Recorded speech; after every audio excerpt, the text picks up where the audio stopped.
जबाबदारी भाग 1. सकाळची वेळ.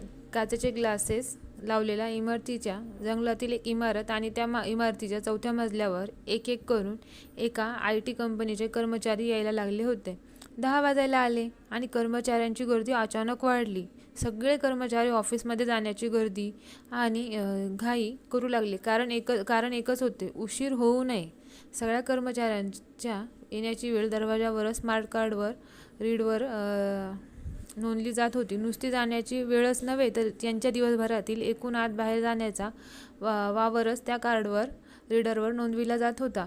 कंपनीचा जो काचेचा मुख्य दरवाजा होता त्याला मॅग्नेटिक लॉक होते आणि तो दरवाजा कर्मचाऱ्यांनी आपापले कार्ड दाखविल्याशिवाय उघडत नव्हता. त्या कार्ड रीडरमुळे कंपनीच्या नियमितपणाचं नाही तर सुरक्षाही राखल्या जात होती. 10चा बजर वाजला आणि तोपर्यंत कंपनीचे सर्व कर्मचारी आत पोहोचले होते, अगदी कंपनीची डायरेक्टर आणि CEO अंजली सुद्धा. अंजलीने BE कम्प्युटर केले होते आणि तिचं वय जास्तीत जास्त 23 असेल. तिचे वडील आधीच कंपनीचे डायरेक्टर आणि CEO अचानक वारल्यामुळे वयाच्या मानाने कंपनीची फार मोठी जबाबदारी तिच्यावर येऊन पडली होती. नाहीतर तिचं हसण्या खिंदळण्याचं आणि मजा करण्याचं वय. तिचे पुढचे शिक्षण USAला घेण्याची तिची इच्छा होती, पण वडील वारल्यामुळे तिची इच्छा अपूर्णच राहिली होती. तीही कंपनीची जबाबदारी तर चोखपणे बजावीत होतीच, सोबतच आपला अल्लडपणा अवखळपणा जपण्याचा सारख्या प्रयत्नात असायची. अंजली हॉलमधून दोन्ही बाजूला असलेल्या क्युबिकल्सच्या मधील रस्त्यातून आपल्या कॅबिनकडे निघाली. तशी ती ऑफिसमध्ये कॅज्युअल्सच वापरणे प्रिफर करायची. ढिला पांढरा टी-शर्ट आणि कॉटनचा ढिला बदामी पॅन्ट. अगदीच एखाद्या प्रोग्राममध्ये किंवा स्पेशल क्लायंटसोबत मीटिंग असेल तरच तेव्हाच ती फॉर्मल ड्रेस घालायची. ऑफिसच्या बाकी स्टाफ आणि डेव्हलपर्सलाही फॉर्मल ड्रेसची काही ताकीद नव्हती. ते ज्यात कम्फर्टेबल असतील असा साधा आणि सुटसुटीत पेहराव करण्याची सगळ्यांना सूट होती. ऑफिसमधल्या कामाबद्दल अंजलीचं एक सूत्र होतं की तुम्ही ऑफिसमधलं कामही एन्जॉय करू शकले पाहिजे. जर तुम्ही कामही एन्जॉय करू शकले तर तुम्हाला कामाच्या शीण कधीच येणार नाही. तिने ऑफिसमध्ये काम आणि विरंगुळा किंवा छंद याची चांगली सांगड घालून तिच्या कंपनीत काम करणाऱ्या कर्मचाऱ्यांची प्रोडक्टिव्हिटी वाढवली होती. तिने ऑफिसमध्ये swimming pool, zen chamber, meditation room, gym, TT room अशा वेगवेगळ्या सुविधा कर्मचाऱ्यांना देऊन त्यांची ऑफिसची ओढ आणि आपलेपणा वाढविण्याचा प्रयत्न केला होता आणि तिला त्याचे चांगले परिणामही दिसायला लागले होते. तिच्या ऑफिसकडे जाता जाता तिला तिच्या कंपनीचे काही कर्मचारी क्रॉस झाले. त्यांनी तिला अदबीने विश केलं. तिनेही एक गोड स्माईल दिलं. त्यांना विश करून प्रत्युत्तर दिलं. ते नुसते भीतीपोटी तिला विश करीत नव्हते तर तिच्या कर्मचाऱ्यांच्या मनात तिच्याबद्दल, तिच्या कर्तृत्वाबद्दलचा एक आदर दिसत होता. ती तिच्या कॅबिनजवळ पोहोचली. तिच्या कॅबिनचं हे एक वैशिष्ट्य होतं की तिची कॅबिन बाकीच्या कर्मचाऱ्यांपेक्षा भारी सामानाने भरलेली नसून ज्या सुविधा तिच्या कर्मचाऱ्यांना होत्या त्याच तिलाही तिच्या कॅबिनमध्ये पुरवल्या गेल्या होत्या. मीही तुमच्यातील एक आहे ही भावना त्यांच्यात रुजावी म्हणून कदाचित असे असेल. ती तिच्या कॅबिनजवळ पोहोचताच तिने तिच्या कॅबिनचा स्प्रिंग असलेलं ग्लास डोअर आत ढकललं आणि ती आत शिरली. अंजलीने ऑफिसमध्ये आल्याबरोबर रोजची महत्त्वाची आणि आवश्यक कामे उरकून घेतली. जसे महत्त्वाची पत्रं, महत्त्वाच्या ऑफिशियल मेल्स, प्रोग्राम्स, रिपोर्ट्स इत्यादी काही महत्त्वाच्या मेल्स होत्या त्यांना उत्तर पाठविली. काही मेल्सचे प्रिंट घेतले. सगळी महत्त्वाची कामे उरकल्यावर तिने तिच्या कम्प्युटरवर चॅटिंग सेशन ओपन केलं. कामाचा शीण जाणवायला लागला की किंवा वेळ असल्यास ती चॅटिंग करायची. हा तिचा रोजचाच खाक्या होता. एवढ्या मोठ्या कंपनीला सांभाळायचे म्हणजे काही सोपी गोष्ट नव्हती. कामाचा ताण, टेन्शन यापासून विरंगुळा मिळवण्यासाठी तिने चॅटिंग हा चांगला पर्याय शोधला होता. तेवढ्यात फोनची घंटी वाजली. तिने चॅटिंग विंडोमधील मेसेजेस वाचता वाचता फोन उचलला. अगदी कम्प्युटरच्या पॅरलल प्रोसेसिंग सारखी ती सगळी कामे एकाच वेळा हाताळू शकत असे. Yes Mona madam, net secures managing director mister Bhatia is on the line. तिकडून मोनाचा आवाज आला. Connect please. हाय. चॅटिंगवर कुणाचा तरी मेसेज आला होता. अंजलीने कुणाचा मेसेज आहे ते चेक केलं. Tom boy. मेसेज पाठविणाऱ्याचे धारण केलेले नाव होतं. काय लागट माणूस आहे हा, अंजलीने विचार केला. हा टॉम बाय नेहमी चॅटिंगवर असायचा आणि अंजलीने चॅटिंग सेशन ओपन केल्याबरोबर त्याचा मेसेज हमखास यायचा. याला काय काम धंदे नाही आहेत की नाहीत? सदानं कदा नुसता चॅटिंगवर पडलेला असतो. अंजलीने आजही त्याला इग्नोर करण्याचं ठरवलं. 2-3 ऑफलाईन मेसेजही होते. अंजली कान आणि खांद्याच्या मध्ये फोनच क्रेडल पकडून कीबोर्डावर सफाईने तिची नाजूक बोटं चालवीत ते ऑफलाईन मेसेजेस चेक करू लागली. Good morning mister Bhatia, how are you? अंजलीने फोन कनेक्ट होताच मिस्टर भाटियांचं स्वागत केलं आणि ती भाटियांचं बोलणं ऐकण्यासाठी मध्ये थांबली. हे बघा Bhatiaji, we are the best at our quality and delivery schedules. You don't worry, we will deliver your products on time. आमची डिलिव्हरी वेळेच्या नंतर झाली असं कधी झालं आहे का? नाही ना. डोंट वरी, तुम्ही एकदम निश्चित राहा. Yes, okay, bye. अंजलीने फोन ठेवून दिला आणि पुन्हा 2 डिजिट डायल करून फोन उचलला. जरा शर्वरीला आत पाठव. फोनवरच्या संभाषणामुळे अंजलीने कम्प्युटरवरचं लक्ष राहत नव्हतं. कारण महत्त्व म्हटलं तर आधी कामाला होतं आणि बाकीच्या गोष्टीनंतर. तेवढ्यात कम्प्युटरवर बीप वाजली. चॅटिंग विंडोत अंजलीला कुणाचा तरी मेसेज आला होता. अंजलीने चिडून मॉनिटरवर बघितलं. पुन्हा त्या टॉमबॉयचाच मेसेज असणार तिने विचार केला, पण तो मेसेज टॉमबॉयचा नव्हता म्हणून ती वाचायला लागली. मेसेज होता, तुला माझा मित्र व्हायला आवडेल. मॉनिटरवर अजूनही तुला माझा मित्र व्हायला आवडेल हा चॅटिंगवर आलेला मेसेज दिसत होता. आता याला काय प्रत्युत्तर पाठवावे की जेणेकरून हा आपला पिछा सोडेल असा विचार करीत अंजलीने मेसेज पाठविणाऱ्यांचं नाव बघितलं, पण तो टॉम बॉय नव्हता. हे पाहून तिला हायसं वाटलं. का नाही, जरूर मैत्री करण्यापेक्षा निभावणं महत्त्वाचं असतं. अंजलीने मेसेज टाईप केला.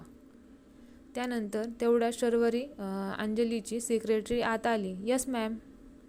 शर्वरी, तुला मी कितीदा सांगितलं आहे की don't call me madam, call me simply Anjali. तू जेव्हा मला मॅडम म्हणतेस मला एकदम 23 वर्षावरून 50 वर्षाचं झाल्यासारखं वाटतं. अंजली चिडून म्हणाली.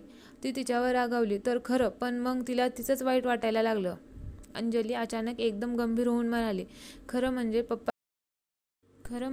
पप्पा अचानक गेल्यानंतर ही जबाबदारी माझ्यावर येऊन पडली होती आहे. नाहीतर हे माझे हसण्या खिदळण्याचे दिवस आहेत. खरं सांगू, मी तुला इथे मुद्दाम बोलावून घेतलं की जेणेकरून अशा तणावपूर्ण कामाच्या वातावरणात माझं हसणं खिंदळणं कुठे हरपून न जावं. कमीत कमी तू तर मला अंजली म्हणू शकतेस. लक्षात ठेव, तू माझी मैत्रीण आधी आणि सेक्रेटरी नंतर आहेस. समजलं? अंजली म्हणाली. Yes madam, I mean Anjali. Sharvari म्हणाली. अंजली शर्वरीकडून बघून गालातल्या गालात हसली. शर्वरी तिच्या समोरच्या खुर्चीवर बसली. तेवढ्यात पुन्हा कम्प्युटरचा अलर्ट बजर वाजला. चॅटिंगच्या विंडोत पुन्हा मेसेज आला होता. तुझं नाव काय आहे? माझं नाव अंजली. तुझं? अंजलीने मेसेज टाईप केला. अंजलीने एंटर की दाबली आणि बोलण्यासाठी शर्वरी बसली होती तिकडे आपली चेअर फिरवली. तर नेट सेक्युअरचा प्रोजेक्ट काय म्हणतो? अंजलीने विचारले. तसं सगळं तर ठीक आहे, पण एकदम मॉड्यूल सिस्टमचा वारंवार क्रॅश करतो आहे. बघ काय तुझी काही समजत नाही आहे. शर्वरीने माहिती पुरवली. तेवढ्याच चॅटिंगवर पुन्हा मेसेज आला. माझं नाव विवेक आहे. बाय द वे, तुझ्या आवडीनिवडी काय आहेत? I mean hobbies. अंजलीने कम्प्युटरकडे बघितले आणि त्या मेसेजकडे दुर्लक्ष करीत ती चिंतायुक्त चेहऱ्याने शर्वरीकडे बघायला लागली. त्या मॉड्यूलवर कोण काम करतो आहे? अंजलीने विचारले. दिनेश माहेश्वरी. शर्वरीने माहिती पुरवली. तोच ना जो मागच्या महिन्यात जॉईन झाला तो? अंजलीने विचारले. हो तोच. त्याच्यासोबत ताबडतोब कोणीतरी सिनियर असोसिएट कर आणि see that the matter is resolve. अंजलीने क्षणातच त्या प्रॉब्लेमचे मूळ हेरून त्यावर उपायसुद्धा सुचवला होता. Yes madam, I mean Anjali. Sharvari अभिमानाने अंजलीकडे पाहत म्हणाली. तिला तिच्या मॅनेजमेंट कौशल्याचे नेहमीच असे कौतुक वाटत असायचे. अंजलीने पुन्हा आपला मोर्चा आपल्या कम्प्युटरकडे ओळवला. शर्वरी तिथून उठून बाहेर निघून गेली आणि अंजली कम्प्युटरवर आलेल्या चॅटिंग मेसेजला प्रत्युत्तर टाईप करू लागली. हॉबीज, हो, वाचन, पोहणे, कधी लिहिणे आणि ऑफकोर्स चॅटिंग. अंजलीने मेसेज टाईप करून सेंड की दाबून पाठवला आणि चॅटिंगची विंडो मिनिमाइज करून तिने मायक्रोसॉफ्ट एक्सेलची दुसरी एक विंडो ओपन केली. ती त्या एक्सेल शीटमधील आकडे वाचत त्यात गाडून गेली. कदाचित ती तिच्या कंपनीच्या कुण्या प्रोजेक्टचे फायनान्शियल डिटेल्स चेक करत होती. तेवढ्यात पुन्हा एकदा चॅटिंगचा मेसेज आला. अरे वा, काय योग आहे. माझ्या आवडीनिवडीसुद्धा तुझ्या आवडीनिवडीशी जुळत आहेत. अगदी हुबेहूब, एक कमी ना एक जास्त. तिकडून विवेकचा मेसेज होता. रिअली, तिने उपहासाने प्रत्युत्तर दिले. फ्लर्टिंगचा हा जुना नुसका अंजलीचा चांगलाच परिचयाचा होता. तेवढ्यात पिऊन आत आला. त्याने काही कागदपत्र सह्या करण्यासाठी अंजलीच्या समोर ठेवले. अंजलीने त्या सगळ्या कागदपत्रांवर एक धावती नजर फिरवली आणि ती सह्या करू लागली. आयस्वीअर मॉनिटरवर विवेकने तिकडून पाठवलेला मेसेज आला. कदाचित त्याला तिच्या शब्दातला उपहास आणि खोच लक्षात आली असावे. मला तुझा मेलिंग ॲड्रेस मिळू शकेल काय? तिकडून विवेकचा पुन्हा मेसेज आला. अंजली 5000@gmail.com. अंजलीने खास चॅटिंगवरील अनोळखी लोकांना पाठवण्यासाठी ओपन केलेला मेलचा ॲड्रेस त्याला पाठवून दिला. अंजलीने आता आपली चेअर फिरवून आपली डायरी शोधली आणि आपल्या घड्याळाकडे बघत ती खुर्चीवरून उठून उभी राहिली.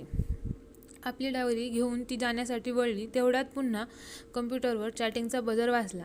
तिने जाता जाता वळून मॉनिटरकडे बघितले. मॉनिटरवर विवेकचा मेसेज होता. Okay, thank you, bye you, see you sometime. Internet कॅफेत विवेक एका कॉम्प्युटरच्या समोर बसून काहीतरी करीत होता. एका त्याच्याच वयाच्या मुलाने, कदाचित त्याचा मित्रच असावा, जॉनीने मागून येऊन त्याच्या दोन्ही खांद्यावर आपले हात ठेवले आणि त्याचे खांदे दाबल्यागत करीत म्हणाला, हाय विवेक, काय करतो आहेस? आपल्या तंद्रीतून बाहेर येत विवेकने मागे वळून पाहिले आणि पुन्हा आपले कॉम्प्युटरचे काम सुरू ठेवीत म्हणाला, काही नाही यार, एका मुलीला मेल पाठविण्याचा प्रयत्न करतो आहे. ओ हो, तो मामला इश्क आहे, जॉनी त्याला चिडवीत म्हणाला. अरे नाही यार, बस फक्त मित्र आहे, विवेक म्हणाला. प्यारे, मानो या न मानो, जब कभी लड़की से बात करना हो और लफ्ज़ न सूझे, और जब भी कभी लड़की को खत लिखना हो और शब्द ना सूझे, तो समझो मामला इश्क आहे, जॉनी त्याला अजून चिडविल्यागत करीत म्हणाला. विवेक काही न बोलता फक्त गालातल्या गालात हसला. बघ बघ, गाले कसे लाल लाल लाल होत आहेत, जॉनी म्हणाला. विवेक पुन्हा काहीही न बोलता फक्त गालातल्या गालात हसला. जब कोई ना करे इनकार या ना करे इकरार, तो समजो वह है प्यार. जॉनी त्याला सोडायला तयार नव्हता. आता मात्र विवेक चिडला. तू इथून जाणार आहेस की माझा मार खाणार आहेस? तू समजतो तसं काही नाही आहे. मी फक्त माझ्या PhDचे टॉपिक सर्च करतो आहे आणि मधून विरंगुळा म्हणून काही मेल्स पाठवितो आहे. बस, विवेक आपल्या चिडणे आटोक्यात आणण्याचा प्रयत्न करीत म्हणाला. बस जॉनी, तू आता जाणार आहेस का? की तुझ्या एवढ्या सगळ्या लोकांसमोर अपमानित होण्याची इच्छा आहे? विवेक पुन्हा चिडून म्हणाला. ओके, काम डाऊन. बरं, तुझ्या PhDचा टॉपिक काय आहे? जॉनीने विचारले. It's secret topic dear, I can't disclose to anyone, Vivek म्हणाला. टू मी ऑल्सो, जॉनीने विचारले. Yes, not you no also, Vivek जोर देऊन म्हणाला. तुझं हे बरं आहे, सिक्रेसीच्या नावाखाली प्रेमाचे चाळेही चालवायचे, जॉनी म्हणाला. तू ते काहीही समज, विवेक म्हणाला. नाही, आता मी गिमजण्याच्या पलीकडे गेलो आहे, जॉनी म्हणाला. म्हणजे मला काही एक समजण्याची गरज उरलेली नाही. म्हणजे माझी आता पक्की खात्री झाली आहे, जॉनी म्हणाला. विवेक पुन्हा चिडून मागे वळला. तोपर्यंत जॉनी गालातल्या गालात हसत त्याच्याकडे पाहत तिथून दाराकडे निघून गेला होता. सकाळचे 10 वाजले असतील. अंजलीने घाईघाईने आपल्या कॅबिनमध्ये प्रवेश केला. अंजलीने कॅबिनमध्ये आली तेव्हा शर्वरीची आपली आवराआवर चाललेली होती. अंजलीच्या अनुपस्थितीत तिच्या कॅबिनची पूर्ण जबाबदारी शर्वरीवर असायची. अंजलीने कॅबिनमध्ये प्रवेश करताच शर्वरी आतबनी उभी राहत म्हणाली, गुड मॉर्निंग मॅडम. तिच्या तोंडात येता राहिलं अंजली. तिला कितीही मैत्रिणीप्रमाणे वाटत असली आणि तिच्याशी मैत्रिणीप्रमाणे वागत असली तरी शर्वरीला तिच्या या कॅबिनमध्ये तिच्याशी मैत्रिणीप्रमाणे वागणं कठीणच जायचं. अंजलीने आत आल्या शर्वरीच्या पाठीवर एक थाप मारली. हाय. तिच्या मागून तिचा ड्रायव्हर तिची सुटकेस घेऊन आत आला.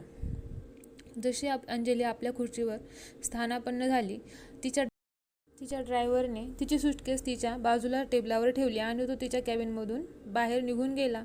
शर्वरी अंजलीच्या समोरच्या खुर्चीवर बसली आणि तिने तिच्या अपॉइंटमेंटची डायरी उघडून तिच्या समोर सरकवली. अंजलीने आपल्या कॉम्प्युटरवरचा स्विच ऑन केला आणि ती डायरीमधील तिच्या अपॉइंटमेंट्स वाचायला लागली. सकाळी आल्याबरोबर मीटिंग. अंजली कसं तोंड करीत म्हणाली. बरं यार, दुपारच्या सेमिनारला मी जाऊ शकणार नाही, शर्माजींना पाठवून दे. ठीक आहे, शर्वरी त्या अपार्टमेंटच्या बाजूला स्टार मार्क करीत म्हणाली. काय करणार, या लोकांना तोंडावर का नाहीही म्हणता येत नाही आणि वेळेच्या अभावी सेमिनारला जाऊही शकत नाही. खरंच एखाद्या कंपनीच्या हेडचं काम काही सोपं नसतं. अंजली आपली सुटकेस उघडून त्यातले काही पेपर्स बाहेर काढून लागली. पेपर काढता काढता एका पेपरकडे बघून तो पेपर बाजूला काढून ठेवत ती म्हणाली, आता हे बघ, या कंपनीच्या टेंडरचं काम अजूनच अर्धवटच पडलेलं आहे. हा पेपर जरा त्या कुलकर्णीकडे पाठवून दे. कुलकर्णी आज सुट्टीवर आहेत, शर्वरी म्हणाली. पण त्यांची सुट्टी तर माझ्या माहितीप्रमाणे कालपर्यंतच होती. अंजली चिडून म्हणाली. हो, पण आत्ताच थोड्या वेळापूर्वी त्यांचा फोन आला होता ते येऊ शकणार नाहीत म्हणून. शर्वरी म्हणाली. का येऊ शकणार नाहीत? अंजलीने रागाने विचारले. मी विचारलं तर त्यांना काही न सांगताच फोन ठेवून दिला. हे कुलकर्णी म्हणजे अगदी इनरिस्पॉन्सिबल आहे माणूस, अंजली चिडून म्हणाली. आणि मग जे अंजलीची बडबड चालू झाली ती थांबायला तयार नव्हती. शर्वरीला पुरेपूर कल्पना होती की अंजली अशी बडबड करायला लागली की काय करायला पाहिजे. काही नाही, चुपचाप बसून नुसती तिची बडबड ऐकून घ्यायची, मध्ये एकही क्रिया व्यक्त करायची नाही. अंजलीनेच तिला एकदा सांगितले होते की जेव्हा आपला बॉस असा बडबड करीत असतो ती त्याची बडबड म्हणजे त्याचा एक प्रकारे स्ट्रेस बाहेर काढण्याचा प्रकार असतो. जेव्हा त्याची अशी बडबड चाललेली असते तेव्हा जी सेक्रेटरी त्याला अजून काही सांगून किंवा अजून काही विचारून त्याचा अजून स्ट्रेस वाढवत असते ती मोस्ट अनसक्सेसफुल सेक्रेटरी म्हणायची. आणि जी सेक्रेटरी निमूटपणे आपल्या बॉसची बडबड ऐकत आपल्या बॉसची पुन्हा नॉर्मल होण्याची वाट पाहते ती मोस्ट सक्सेसफुल सेक्रेटरी म्हणायची. अंजलीची बडबड आता बंद होऊन ती बऱ्यापैकी शांत झाली होती. ती हातात काही पेपर्स आणि फाईल्स घेऊन मीटिंगला जाण्यासाठी खुर्चीवरून उठून उभी राहिली. शर्वरी ही उठून उभी राहिली. बाजूला सुरू झालेल्या कम्प्युटरच्या मॉनिटरकडे बघत ती शर्वरीला म्हणाली, तू जरा माझ्या मेल्स चेक करून घे, मी मीटिंगला जाऊन येते. आणि अंजली तिच्या कॅबिनमधून बाहेर जायला निघाले. पर्सनल मेल्ससुद्धा? शर्वरीले तिला छेडीत गालातल्या गालात हसत गमतीने विचारले. You know there is nothing personal. आणि जेही काही आहे तुला सगळं माहीत आहे. अंजली तिच्याकडे पाहत हसत म्हणाली आणि घाईघाईने मीटिंगला निघून गेली. सकाळी सकाळी रस्त्यावर लगबगीने हातात बॅग घेऊन चालत विवेकची कुठेतरी जाण्याची गडबड दिसत होती. मागून धावत येऊन त्याचा मित्र जॉनीने त्याला जोरात आवाज दिला. ए सुन गुरु, इतनी सुबह सुबह कहाँ जा रहा है? विवेकने हळूच वळून मागे बघितले आणि पुन्हा पूर्ववत लगबगीने समोर चालू लागला. कुण्या पोरीबरोबर पळून बिळून तर जात नाहीस ना? जॉनीने तो थांबत नाही आहे आणि त्याची गडबड पाहून विचारले. जॉनी अजूनही त्याच्या मागून धावत त्याच्याजवळ येऊन पोहोचण्याचा प्रयत्न करत होता. काय कटकट आहे? जरा 2 दिवस बाहेर चाललो आहे, त्याचाही एवढा गाजावाजा? विवेक बडबड करीत समोर चालत होता. 2 दिवस गावाला चाललो आहे, तेवढीच तुझ्यापासून सुटका? विवेक चालता जॉनीला मोठ्याने म्हणाला. थोडं थांब तर, तुला एक अर्जंट गोष्ट विचारायची होती, जॉनी म्हणाला. विवेक थांबला आणि जॉनी धावत येऊन त्याच्याजवळ पोहोचला. बोल, काय विचारायचे? लवकर विचार, माझी बस सुटेल. विवेक त्रासल्या चेहऱ्याने म्हणाला. काय झालं मग काल? जॉनीने विचारलं. कशाचं? विवेकने प्रतिप्रश्न केला.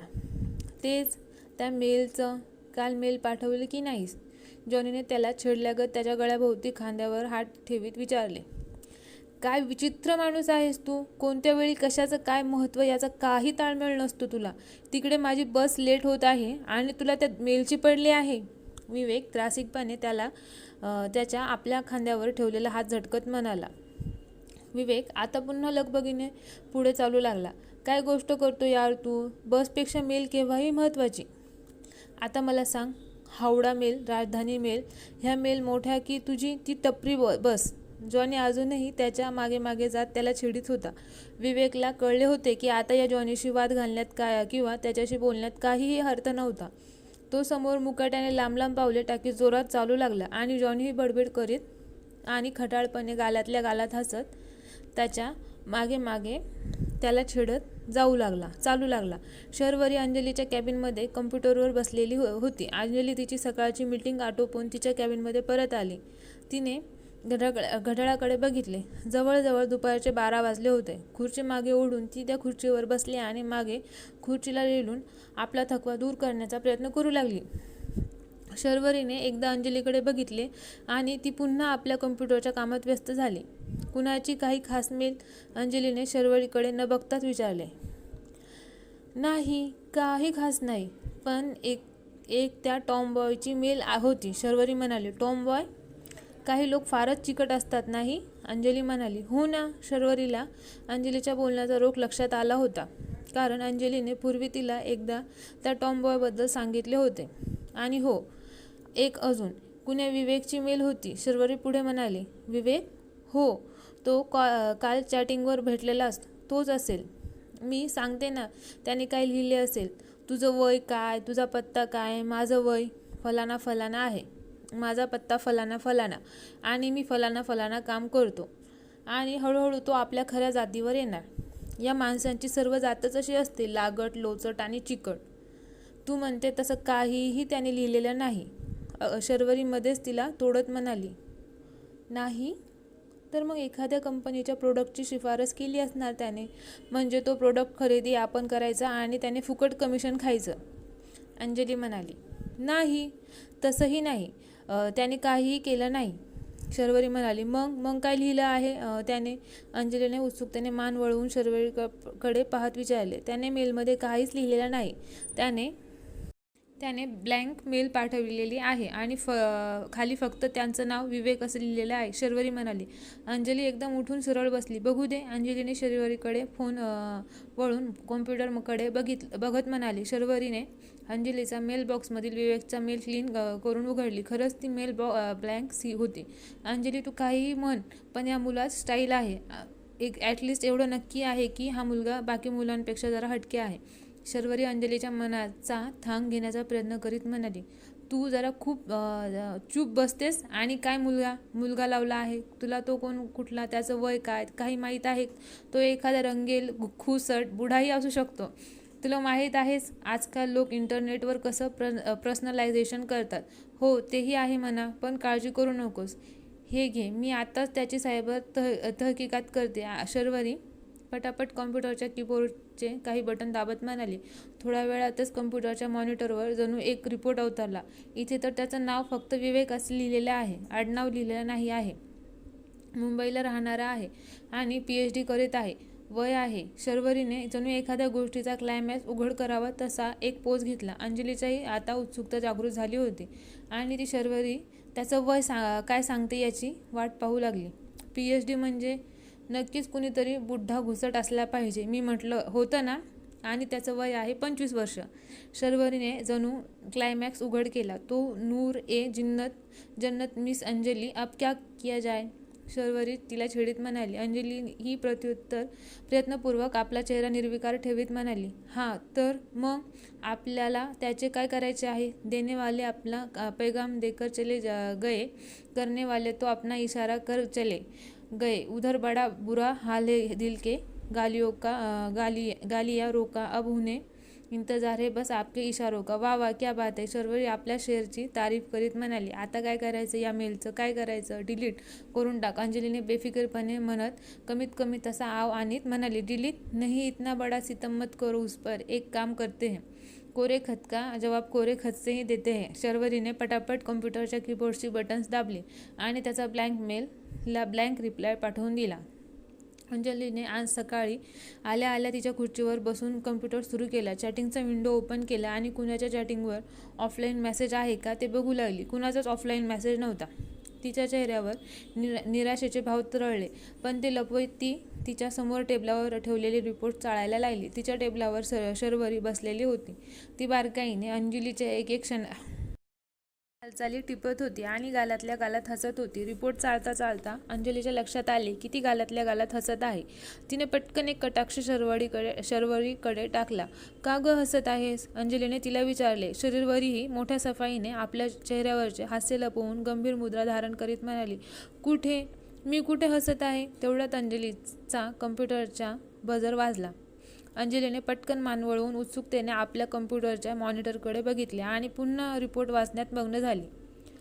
2 दिवसांपासून मी बघत आहे की जेव्हाही चॅटिंगचा बजर वाजतो तू सर्व कामधाम सोडून मॉनिटरकडे बघतेस. काय कुणाच्या मेलची किंवा मेसेजची वाट पाहत आहेस की काय?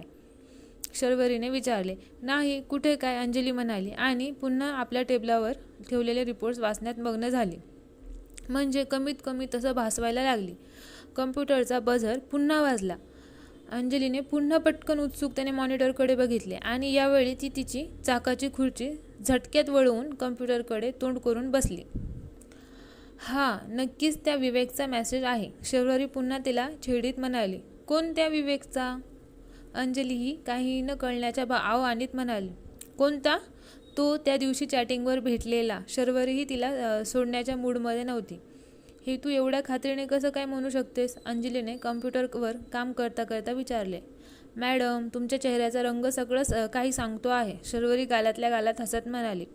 प्रथम अंजलीच्या चेहऱ्यावर चोरी पकडल्यागत गांगरलेले भाव आले, पण पटकन स्वतःला सावरत ती रागाचा आणि आव्हानात म्हणाली. तू जरा माझा पिछा सोडतेस? केव्हापासून बघते आहे, सारखी माझ्या मागे लागली आहेस. ऑफिसची बघ, किती कामे पेंडिंग पडले आहेत.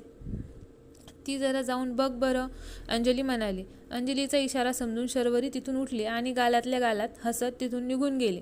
शर्वरी गेल्याबरोबर अंजलीने पटकन कम्प्युटरवर आलेला विवेकचा मेसेज उघडला. अंजलीने कम्प्युटरवर आलेला विवेकचा चॅटिंग मेसेज उघडला खरा, पण तिला तिचं हृदय धडधडत आहे असं जाणवायला लागलं. तिला स्वतःलाच आपल्या बेचैन मनस्थितीचे आश्चर्य वाटत होते. तिने पटकन त्याने पाठवलेला मेसेज वाचला. Hi, good morning, how are you? त्याचा मेसेज विंडोत लिहिलेलं होतं. तिने आपण उगाचच गुरफटत तर नाही ना चाललो याची स्वतःशीच खात्री करून जपूनच उत्तर टाईप केले. फाईन. आणि उगीचच आपल्या मनाची अधीरता दिसू येऊ नये म्हणून तिने 1 ते 100 पर्यंत आकडे मोजले आणि मग बरीच वेळ झाली आहे याची खात्री करीत सेंड बटनवर क्लिक केले. काल मी गावाला गेलो होतो. तिकडून ताबडतोब विवेकचा मेसेज आला. तू काल का चॅटिंगवर भेटली नाहीस? या अंजलीच्या मनात घोळत असलेल्या प्रश्नाला उत्तर देऊन त्याने जणू तिच्या हृदयाचा ठाव घेतला आणि असे तिला वाटले, खरंच मनकवडा की काय? अंजलीला एक क्षण वाटून गेले. हो का? तिनेही खबरदारीने म्हणून कोरडी प्रतिक्रिया व्यक्त केली. अजून काही विचारणार नाहीस? त्याने विचारले. ती त्याच्या मेसेज आल्यानंतर उत्तर देण्यास मुद्दाम विलंब लावित होती, पण त्याने त्याचे मेसेजेस ताबडतोब जणू मेसेज मिळवण्याच्या आधीच टाईप केल्याप्रमाणे येत होते. तूच विचार की तिने रिप्लाय पाठवला. तिला उगीचच मुलगा मुलगी पाहायला आल्यानंतर वेगळ्या खोलीत जाऊन जसे बोलतात तसे वाटायला लागले. अगं, त्या दिवशी मी तुला ब्लँक मेल यासाठी पाठवली होती की तुझी मला काहीच माहिती नाही. मग काय लिहिणार? पण मेल पाठवल्याशिवाय राहावे ना. मग दिली पाठवून ब्लँक मेल. मग त्यानेच पुढाकार घेऊन विचारले, बरं तू काय करतेस? म्हणजे शिक्षण की जॉब? BE कॉम्प्युटर केला आहे आणि GH इन्फॉर्मॅटिक्स या स्वतःच्या कंपनीची मी सध्या मॅनेजिंग डायरेक्टर आहे. तिने मेसेज पाठवून दिला. तिला माहीत होते की चॅटिंगमध्ये आधी स्वतःची खरी माहिती देणं धोकादायक असतं, पण तरीही ती स्वतःची खरी माहिती जणू तिच्या नकळत टाईप करीत होती आणि पाठवित होते. अरे बापरे! तिकडून विवेकची प्रतिक्रिया आली. तुला तुझं वय विचारलं तर राग तर येणार नाही ना? नाही, म्हणजे मी कुठेतरी वाचलं आहे की स्त्रियांना त्यांचं वय विचारलेलं आवडत नाही म्हणून. त्याने तिला जपूनच प्रश्न विचारला. तिने पाठविले 23 वर्ष. अगं, हे तर मला आधीच माहीत होतं. मी तुझ्या मेल ID वरून बघितलं होतं. खरं सांगू, तू जेव्हा सांगितलंस की तू मॅनेजिंग डायरेक्टर आहेस तर माझ्या समोर 45 ते 50 वयाच्या एका वयस्कर बाईचं चित्र उभं राहिलं होतं. तो थोडा मोकळा बोलत होता. तिला त्याच्या गमतीदार स्वभावाचा गालातल्या गालात हसू येत होतं. त्याने तिचं वय सायबर सर्चद्वारा शोधलं हे जाणूनच तो सुद्धा तिच्यासोबत तेवढाच उत्कट असल्याचं तिला जाणवलं. तू तुझं वय नाही सांगितलंस? तिने प्रतिप्रश्न केला. मी माझ्या मेल ॲड्रेसच्या माहितीत माझं खरं वय लिहिलं आहे. त्याच्या बाबतीकडून मेसेज आला. त्याच्या या उत्तराने तिला तिच्यातला वेगळेपणा अजूनच जाणवत होता. विवेक कम्प्युटरच्या समोर बसून काहीतरी वाचत होता. तेवढ्यात त्याचा मित्र हळूच पावलांना आवाज न होऊ देता त्याच्या मागे येऊन उभा राहिला. बराच वेळ जॉनी विवेकचं काय चाललं आहे हे समजून घेण्याचा प्रयत्न करू लागला. क्या गुरु, कहाँ तक पहुंची ये प्रेम कहाणी? जॉनीने अनपेक्षितरित्या त्याला प्रश्न विचारला. तर नेक्स्ट पार्ट हा लवकर येणार आहे. त्यापूर्वी आपल्या स्टोरीला लाईक करा आणि चॅनलला सबस्क्राईब करा. धन्यवाद ही स्टोरी ऐकल्याबद्दल.